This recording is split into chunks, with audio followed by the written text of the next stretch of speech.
हरिश्चंद्र जी महाराज। हरिश्चंद्र जी को कौन नहीं जानता, सत्यवादी जिनके नाम के सामने लगा और किसी के नाम के सामने तो नहीं लगा। हरिश्चंद्र जी महाराज के जो गुरुदेव हैं वो वशिष्ठ जी महाराज हैं। एक दिन वशिष्ठ जी हरिश्चंद्र की सभा में आए और हरिश्चंद्र ने वशिष्ठ जी का बड़ा मान सम्मान किया, पुष्पों की मालाएं पहनाई, खूब महाराज तिलक किया। और उन्हीं पुष्पों की माला को पहन करके वशिष्ठ जी महाराज सीधे चले आए देवलोक में। देवलोक में बैठे विश्वामित्र जी और सारे देवता बैठे हैं। विश्वामित्र जी ने कहा, वशिष्ठ जी इतनी सारी मालाएं पहन के आए हो, कहां से आ रहे हो? वशिष्ठ जी ने कहा, तुम्हारा तो कोई चेला है नहीं, मेरे बहुत सारे चेले हैं और उन बहुत सारे चेलों में एक चेला ऐसा है जो मेरा बहुत सम्मान करता है और पूरे संसार में, इस पूरी भारत भूमि में दूसरा कोई ऐसा राजा नहीं है जैसा राजा हरिश्चंद्र है। अच्छा, विश्वामित्र जी और जो वशिष्ठ जी हैं दोनों में 36 का आंकड़ा है। विश्वामित्र जी तो हमेशा चाहते ही रहते हैं वशिष्ठ जी का सर नीचे हो जाए। विश्वामित्र जी ने कहा, अरे ऐसा हो ही नहीं सकता, यहां तो बहुत सारे राजा हैं। कहने लगे वशिष्ठ जी महाराज, मेरा जो शिष्य है ना हरिश्चंद्र, इसके जैसा वास्तव में कोई संसार में नहीं है। विश्वामित्र जी ने कहा, मैं परीक्षा लूंगा। वशिष्ठ जी ने कहा, ले लो। तो महाराज विश्वामित्र जी ने रात्रि में एक स्वप्न दिखा दिया हरिश्चंद्र को। और स्वप्न हरिश्चंद्र को क्या दिखा कि मैंने अपना सब कुछ दान कर दिया, मैंने सब दान कर दिया है। अगला दिन हुआ, प्रातः काल जगे और अम्बरीश जी और जग कर के हरिश्चंद्र जी ने पूरी सभा में अपना स्वप्न सुनाया। इतनी देर में विश्वामित्र जी का आगमन हो गया। विश्वामित्र जी कहने लगे, महाराज मैंने तो बड़ी प्रशंसाएं सुनी है आपकी। हरिश्चंद्र के बराबर में उनके महामंत्री बैठे हैं। हरिश्चंद्र ने महामंत्री से कहा, महामंत्री मैंने तो इसी को रात स्वप्न में राज्य दान कर दिया, मैंने तो सभी नहीं दान किया, ये सामने चले आए मेरे।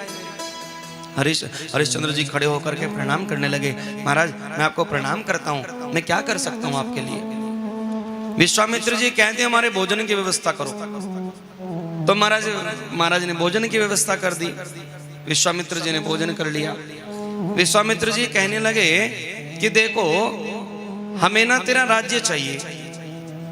कहने लगे मुस्कुराते हुए, हरिश्चंद्र जी आपको राज्य क्या चाहिए गुरुजी, आप तो रात में ले गए हमारा राज्य। आप मेरे स्वप्न में आए थे रात और मैंने आपको अपना सब कुछ दान कर दिया।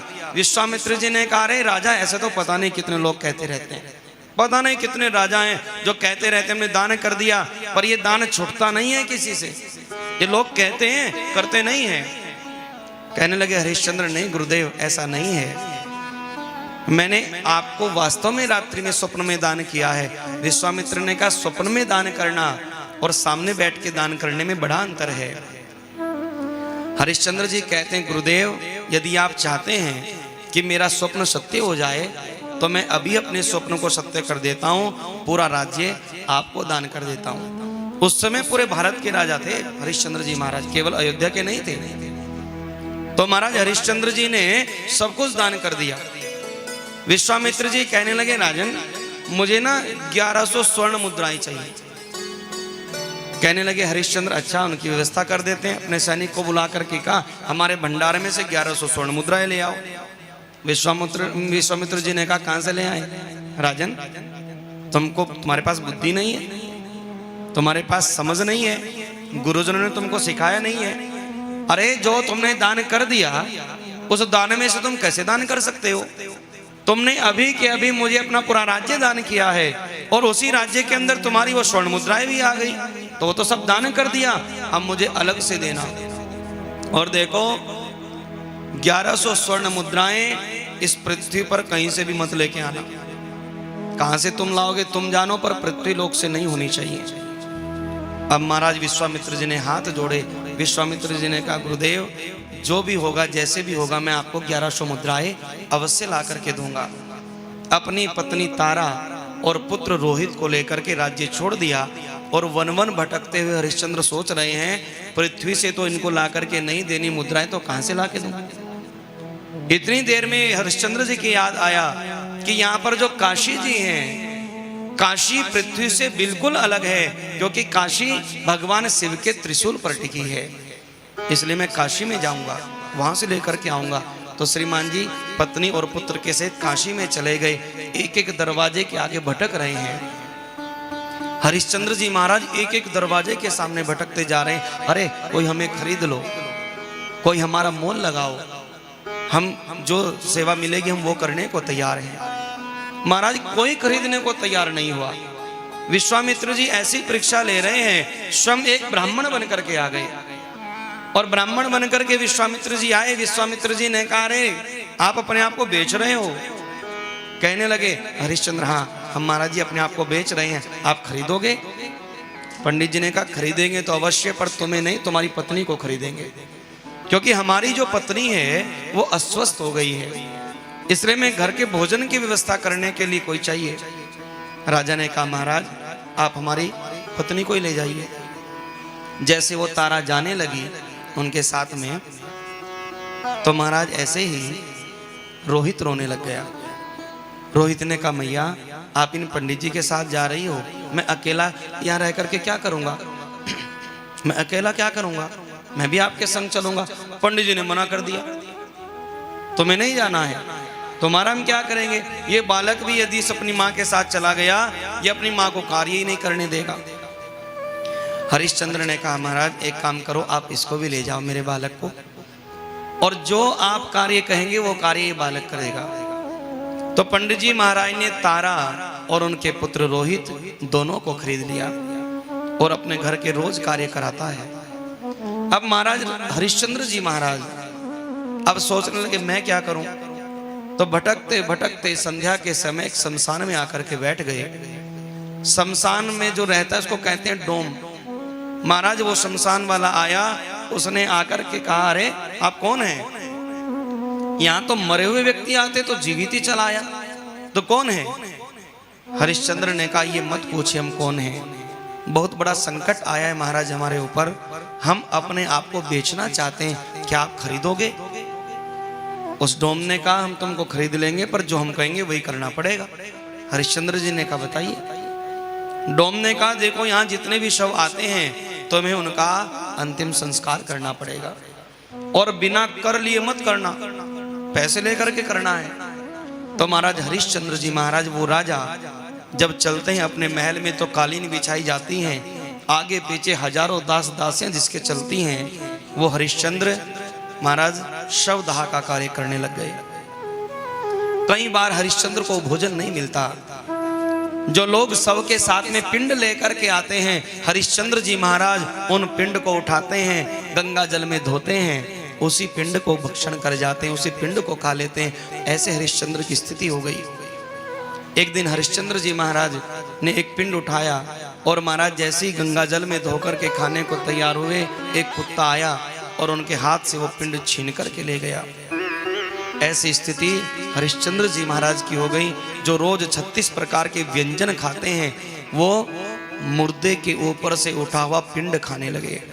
ऐसी स्थिति हो गई।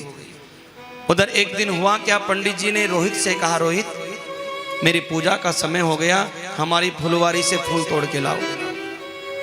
महाराज वो हरिश्चंद्र जी का पुत्र रोहित फुलवारी में पुष्प तोड़ने गया और पुष्प तोड़ते तोड़ते एक सर्प ने उसको डस लिया और रोहित वही मर गया। छोटे छोटे बच्चे दौड़ कर के आए और आकर के तारा से कहा, देवी तेरा जो पुत्र है ना वो मर गया। तारा ने चिल्लाना शुरू कर दिया, मेरा इकलौता पुत्र है, कैसे मर गया? बच्चे कह रहे हैं उसको सर्प ने डसा। तारा ने जाकर के पंडित जी से कहा, महाराज मेरा पुत्र मर गया, मैं उससे मिलने के लिए जाती हूँ। पंडित जी ने कहा, तेरी बुद्धि खराब हो गई है, अरे जो मर गया सो मर गया, तो कौन सा जाकर के जीवित कर देगी? अभी मेरे घर का इतना सारा कार्य पड़ा है, इस कार्य को संपन्न करके तब जाना। महाराज वो तारा अपने मरे हुए पुत्र को नहीं देख रही है, उस घर के कार्यों को करने लग गई। ऐसी परीक्षा विश्वामित्र जी ले रहे हैं। जब संध्या के समय समस्त कार्य पूर्ण हो गया, तब तारा अपने पुत्र को देखने गई और महाराज वो रोहित मरा हुआ पड़ा है। जैसे ही रोहित को मरा हुआ देखा तो लिपट करके रोई। पीछे से वो पंडित जी चले आए। पंडित जी ने आकर के कहा, अरे गांव वालों देखते क्या हो, मारो इसे। ये मेरे घर में चोरी करके आई है, इसको अभी मारो। महाराज कोई डंडा मारे, कोई पत्थर मारे, ऐसी स्थिति उस तारा की हो गई। और उस भरी भीड़ से तारा ने अपने पुत्र को गोद में उठाया और गोद में उठा करके सीधी शमशान के द्वार पर चली आई। जैसे ही शमशान के द्वार पर आई तो अंदर से विश्वामित्र जी आए। विश्वामित्र ने आकर के कहा, कौन आया इस समय यहाँ कौन चला आया? पीछे से वो पंडित जी दौड़ कर के आए, अरे कौन आया है? ये चोर आई है, यहाँ ये चोर है, हमारे घर की चोरी करके आई है। और तो और ये जो इसके सामने इसका पुत्र पड़ा है ये भी चोर है, और चोरी के कारण इसी कुलटा ने अपने पुत्र का वध कर दिया, मार दिया इसे। ये बड़ी झूठी है, इसके पुत्र का अंतिम संस्कार मत करना। हरिश्चंद्र जी कहते हैं, जो शमशान में आ गया उसका अंतिम संस्कार करना मेरा धर्म है। ये यहाँ शमशान में आई है, अपने बालक को लेके आई है, इसलिए मुझे इस बालक को शवक्रिया इसकी करनी पड़ेगी। परंतु स्त्री, ये तो बताओ तुम्हारे पास कुछ धन भी है क्या? बिना धन के मैं किसी का अंतिम संस्कार नहीं करता। अरे मुझे धन दो, धन दोगी तो मैं अंतिम संस्कार इसका करूंगा, क्योंकि मुझे भी ऊपर धन देना पड़ता है। जिसने मुझे यहाँ नौकरी पर रखा है मुझे उसको धन देना पड़ता है, इसलिए तुम्हारे पास कुछ हो तो दे दो। महाराज जैसे ही तारा ने नजर उठाकर के ऊपर देखा तो देखा है तो मेरे पति खड़े हैं, और महाराज पति को देख करके रोने लगी। उधर हरिश्चंद्र जी ने देखा है तो पत्नी है मेरी। हरिश्चंद्र ने कहा, तारा ये क्या हो गया, ये कौन पड़ा है सामने? तारा ने कहा, ये तुम्हारा ही इकलौता पुत्र है महाराज, ये आप ही का इकलौता पुत्र है। काल की गति देखो, हमारे आमने सामने दास दासियां रहते थे और आज के समय में हमारे सामने केवल हमारा मरा हुआ पुत्र पड़ा है। मैं तो मन भर करके रो भी नहीं सकती, ऐसी स्थिति हो गई है। सत्यवादी हरिश्चंद्र जी के नेत्रों से आंसू निकले और कहने लगे, अब यहाँ हमारा रिश्ता पति पत्नी का नहीं है, हमारा कोई रिश्ता पति पत्नी का नहीं है। तू एक दुखियारी है, तेरे सामने तेरा पुत्र पड़ा है, मैं शमशान का वासी हूँ, मैं इसी शमशान में रहता हूँ, और तेरे पुत्र को मुझे जलाना पड़ेगा, पर उसके लिए कुछ देना पड़ेगा। अब ये तारा सोच रही मैं क्या दे दूं, मेरे पास में कुछ है ही नहीं, मैं क्या दूं इनको? तो महाराज तारा ने आधी अपनी साड़ी फाड़ करके जब दी हरिश्चंद्र जी महाराज को, तो हरिश्चंद्र जी कहने लगे, इससे कुछ नहीं होने वाला, कुछ धन देना पड़ेगा। पीछे से महाराज वो डोम चलाया, उस डोम ने आकर के कहा, अरे तो क्या चर्चा कर रहा है इससे, तेरी समझ में नहीं आता, अरे इसके पास धन नहीं है तो धक्के दे करके बाहर कर दे। हरिश्चंद्र सोच रहे हैं कैसे इसको बाहर कर दो शमशान से, ये तो मेरी पत्नी है। हे प्रभु नारायण, मेरे सामने कैसी स्थिति प्रकट हो गई। इतनी देर में वो डोम कहने लगा, ये तलवार ले ले, यदि इसके पास धन नहीं है इसकी गर्दन को काट दो। हरिश्चंद्र जी महाराज ने उस डोम के कहने से तलवार हाथ में उठाई, और तलवार हाथ में उठा करके जैसे तारा को मारने लगे वैसे मेरे नारायण वहां प्रकट हो गए। बोले नारायण भगवान की जय हो। नारायण ने प्रकट होकर के कहा, हरिश्चंद्र तुम ना अपनी परीक्षा में सफल हो गए हो। ये जो पीछे पंडित खड़ा है कोई और नहीं, ये विश्वामित्र जी हैं, तुम्हारी परीक्षा ले रहे थे। वास्तव में तेरे से बड़ा सत्यवादी कोई नहीं होगा, तेरे से बड़ा दानी कोई नहीं होगा। ऐसे हरिश्चंद्र जी महाराज सूर्य वंश में जन्म लेकर के आए। तो महाराज तब वापिस पुनः हरिश्चंद्र को अपना राजपाट